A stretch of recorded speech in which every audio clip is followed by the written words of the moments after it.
नमस्कार दोस्तों, मैं इस वक्त मौजूद हूं जनपद शामली में और मेरे साथ हैं वार्ड नंबर 17 से सभासद प्रत्याशी श्री जाहिद ठेकेदार जी, जिनसे जानेंगे वार्ड 17 की किन समस्याओं को देखते हुए चुनावी मैदान में है, जनता का प्यार, जनता का सहयोग अगर उनको मिलता है तो किन समस्याओं को वार्ड 17 से दूर करेंगे। तमाम जानकारी के लिए मेरे साथ मौजूद हैं, जानते हैं उनसे। बहुत बहुत धन्यवाद सर आपका। सर, जानना चाहूँगा जैसे कि अभी आप वार्ड 17 से सभासद के लिए प्रत्याशी हैं, तो किन समस्याओं को देखते हुए आगे आए हैं? भाई समस्या तो वार्ड में काफ़ी है जी जैसे बच्चों की शिक्षा, इस पे ज़्यादा जोर दिया जाएगा जी 5 साल अगर रहे तो बच्चों की शिक्षा पे ज़्यादा ध्यान दिया जाएगा। जी।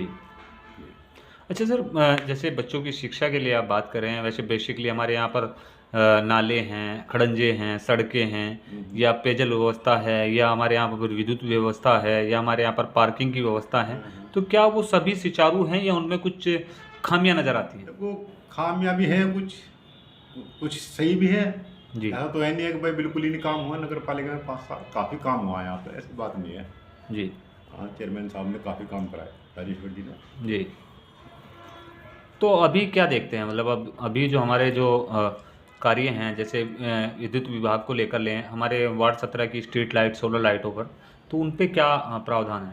देखो भाई, हर जगह तो रोशनी हो नहीं पाएगी। जी वैसे हर खंभे पे लाइट है, हाँ। लेकिन उन्हें थोड़ा कहीं बंद भी पड़ी है। कोई भाई यही काम है सभासद का जी कि भाई कोई अगर लाइट बंद हो रही है तो उसे सुचारू रूप से चालू कराए। जी। चल, उसके बाद बात करें दूसरी, हमारे यहाँ पर जो तालाब हैं, वो नाले हैं, बरसात का एक समय होता है, तो शामली की व्यवस्था जो होती है वो कहीं ना कहीं जल भराव की आ जाती है, तो वार्ड 17 में क्या इस प्रकार की कुछ? नहीं, वार्ड 17 में कहीं जल रहा कहीं नहीं है? कहीं नहीं। नाले नालियाँ सब दुरुस्त हैं? नाली कहीं टूट फूट रही, उसकी मरम्मत करा दी जावे, जी। या भाई नहीं बनाने की अगर गुंजाइश तो नहीं अच्छा, बनाए। सफाई व्यवस्था के बारे में आप क्या कहेंगे? सफाई व्यवस्था कहीं थोड़ी बहुत कमी है, लेकिन ऐसा नहीं है कि भाई नहीं है। जी जहाँ कहीं कमी है तो उसे पूरा कराने की कोशिश करेंगे, अगर ऊपर वाले ने हमें मौका दिया जी। तो।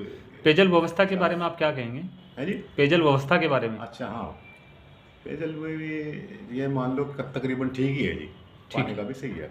सही है, यानी कि हमारे जो वार्ड 17 के वासी हैं, जो रहने वाले हैं, उन सभी को ठीक प्रकार से? थोड़ी परेशानी गुलशन नगर में है जी। वो ऊपर वाले ने अगर मौका दिया तो वो पूरा करा किया दिया जाएगा, पूरा करा दिया जाएगा जी। तो सर, अगर आप जीतते हैं, सबसे पहला मोटिवेटिव, सबसे पहला मुद्दा आपका क्या रहेगा? बस शिक्षा पे ध्यान दूंगा जी। सबसे ज़्यादा शिक्षा पे, क्योंकि शिक्षित अगर व्यक्ति है हाँ, तो विकास खुद कर सकता है। बिल्कुल बिल्कुल जी। यही है। तो देखा आपने, ये थे हमारे साथ जाहिद जी, जिन्होंने बताया कि सबसे पहला मुद्दा मेरा रहेगा सिर्फ और सिर्फ शिक्षा को, क्योंकि देश अगर शिक्षित है, गांव अगर सुरक्षित शिक्षित है, कस्बा अगर शिक्षित है, तो आगे चलकर विकास होना तय है। शिक्षा से ही सभी कार्य अच्छे होते हैं, शिक्षा का उनका सबसे पहला मोटिवेटिव है। साथ ही साथ उन्होंने ये भी कह दिया कि जो जनता की समस्याएं होंगी उन पर काम करूंगा, और जनता के बीच सिर्फ और सिर्फ 5 साल विकास के लिए आया हूं। अगर जनता मुझे सहयोग करती है तो जनता के बीच रहकर सिर्फ और सिर्फ 5 साल विकास करूंगा। धन्यवाद।